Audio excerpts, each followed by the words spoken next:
Much of modern-day life is centered around urban living. Most urban dwellers have little, if any, exposure to nature on a consistent basis.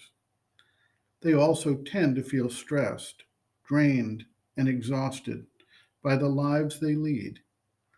When they head out to a natural area, they frequently feel a release of stress and an influx of new, invigorating, healing energy within a sense of peace and well being. This experience points us towards the innate ability to gather energy from direct contact with nature, particularly when our higher faculties, the mental and emotional aspects of our being, are open and receptive. We tend to believe that energy comes from food.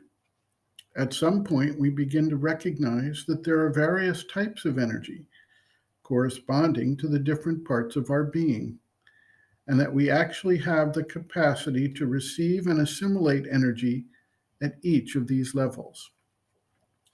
The mother observes, quote, "But when one has this capacity in his own consciousness, for example, you go for a walk and come to a place which is somewhat vast, like the seashore, or like a great plain, or the summit of a mountain, a place where the horizon is fairly vast.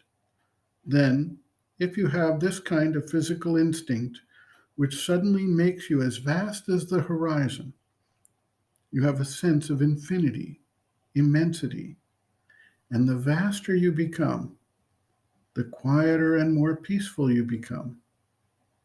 It is enough for you to have a contact with nature like that. There are many other means, but this one is very spontaneous. There's also when you see something very beautiful, you can have the same thing, a kind of inner joy and an opening to the forces. And so this widens you and fills you at the same time. There are many means, but usually one does not use them. Naturally, if you enter into contemplation and aspire for a higher life and call down the forces from above, this recuperates your energies more than anything else. But there are numerous methods. End quote.